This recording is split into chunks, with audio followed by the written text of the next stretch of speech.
बड़ी खबर हम आपको बता दें, महाविपक्ष को तगड़ा जवाब देने की तैयारी में है अब बीजेपी। बुधवार को दिल्ली में एक अहम बैठक हुई थी और उस पर ही ये रणनीति बनी है।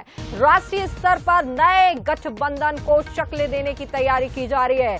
देवेंद्र फडणवीस और एकनाथ शिंदे को दिल्ली बुलाया गया है। शिवसेना के साथ भी नए सिरे से गठबंधन की तैयारी में जुट गई है अब बीजेपी। केंद्रीय संगठन और मंत्रिमंडल में बदलाव भी हो सकते हैं। चुनाव वाले राज्यों में बदलाव का सीधा असर विपक्षी दलों को देखने को मिलेगा। आपको बता दें कि बीते दिनों विपक्षी दलों ने पटना में एक बैठक हुई थी। बिहार में महाजुटान यहां पर हुआ था 23 जून को। 15 दलों के 27 नेता की यहां पर बैठक हुई थी और इसी महाविपक्ष को तगड़ा जवाब देने की तैयारी में अब बीजेपी जुट गई है।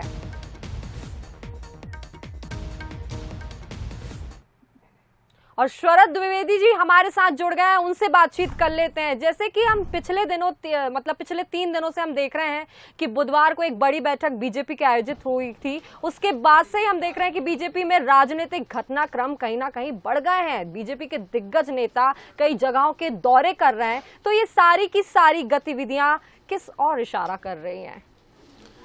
देखिए संस्कृति, बात बहुत साफ है। इलेक्शन 2023 5 राज्यों का, जिसको आप फिर कहेंगे कि एक सेमीफाइनल है, और उसके बाद फाइनल यानी 2024 जो गर्मियों में इलेक्शंस होंगे अप्रैल में। तो कुल मिलाकर ये पूरी तैयारी उसकी है और बीजेपी ने इसके लिए एक बड़ा प्लान तैयार किया है। जैसी मीडिया रिपोर्ट्स भी हैं कि पूरे देश को उन्होंने 3 हिस्सों में डिवाइड किया है। नॉर्दर्न पट्टी के, उत्तर भारत के हिंदी भाषी पट्टी के 10 राज्य हैं इसमें।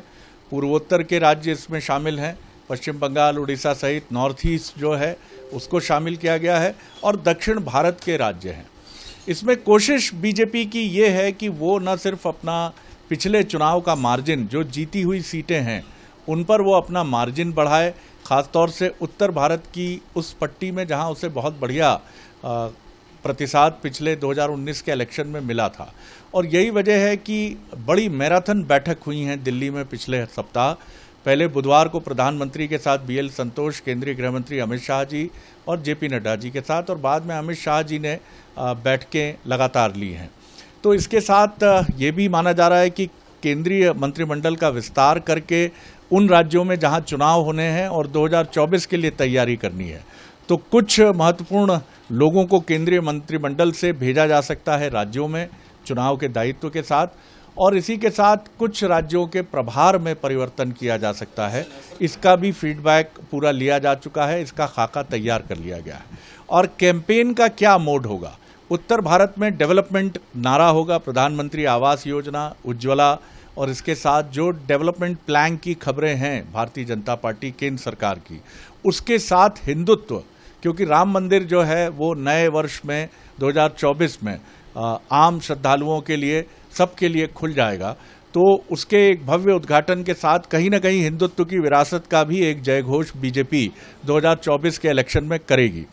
पूर्वोत्तर के लिए रणनीति डेवलपमेंट की ही होगी, क्योंकि वहां डेवलपमेंट की बात बहुत अहम हुई है, और धर्मांतरण का मुद्दा भी पूर्वोत्तर में, क्योंकि पश्चिम बंगाल एक ऐसा राज्य है जहां से ऐसी खबरें आती हैं, और दक्षिण भारत में जो है वहां भी धर्मांतरण का मसला होगा, डेवलपमेंट की बात होगी। और दक्षिण भारत पर पूरा फोकस है कि इस बार कम से कम 15 या 20 सीटें बीजेपी दक्षिण भारत से जीते, केरल, कर्नाटक, तमिलनाडु से, जिससे वो ये बता सके कि दक्षिण भारत में उसकी स्वीकार्यता बढ़ी है।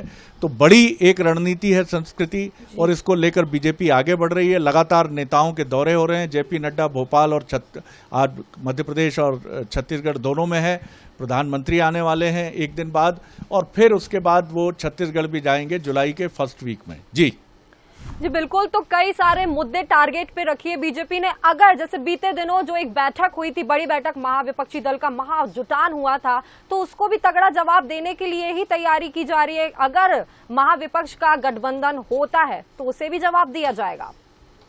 देखिए, ये एक बहुत अहम बात है, और प्रधानमंत्री ने जिस तरह 2 दिन पहले भोपाल में हुई सभा में इसका बड़ा तगड़ा जवाब देने की कोशिश की थी, और 1 साल पूरे हो गए हैं महाराष्ट्र में शिवसेना और बीजेपी के गठबंधन के। ये शिवसेना का शिंदे गुट है, तो शिंदे को बुलाया गया है दिल्ली, क्योंकि वो भी चाह रहे हैं। महाराष्ट्र में कैबिनेट का विस्तार लंबे समय से प्रतीक्षित है, उसको लेकर वहाँ कई विधायकों ने अपनी बात भी कही है। और इसी के साथ केंद्रीय मंत्रिमंडल में शिवसेना शिंदे गुट के जो नेता हैं उनको लेने की भी बात उठी है कि केंद्रीय मंत्रिमंडल में क्या होगा। और इसी के साथ एक नए एनडीए की शक्ल तैयार करने की कोशिश है, क्योंकि महाजुटान ने जिस तरह से एक संकेत दिया है कि हम जितने भी गैर बीजेपी पॉलिटिकल पार्टीज हैं वो एक मजबूती के साथ टक्कर देने की कोशिश करने जा रहे हैं 2024 में। तो इसके लिए भी एक नए एनडीए की शक्ल क्या हो, इस पर काफ़ी विचार विमर्श किया गया है। और इसके लिए अलग अलग रीजनल पार्टीज के साथ राज्यों में जो कांग्रेस से असंतुष्ट है या कांग्रेस के साथ नहीं है उसके साथ अलायंस की संभावनाओं को टटोला गया है। तो एक नए एनडीए की शक्ल भी 2024 के पहले उभर के सामने आ सकती है संस्कृति जी। और जैसा कि शिवसेना के साथ नए सिरे से गठबंधन की भी तैयारी कर रही है, तो जैसे कि उप मुख्यमंत्री और मुख्यमंत्री महाराष्ट्र के उनको भी दिल्ली बुलाया गया इस संबंध में, तो क्या मकसद हो सकता है उन्हें दिल्ली बुलाने का? देखिए, केंद्रीय मंत्रिमंडल में तो शिवसेना के प्रतिनिधियों को स्थान मिले, फिर कुछ और जो बीजेपी के एनडीए के अलायंस हैं उनको कहीं इसमें स्थान देने की बात हो कि आपको भी हम इसमें मौका दें, इसमें हम स्थान दें। तो कुल मिलाकर एक नए एनडीए की तैयारी की ये पूरी कवायद है। और मुझे लगता है कि इसके लिए अलग अलग राज्यों में बैठक भी है बीजेपी की, और ये बैठकों का सिलसिला 15 जुलाई के पहले पहले पूरा कर लिया जाएगा।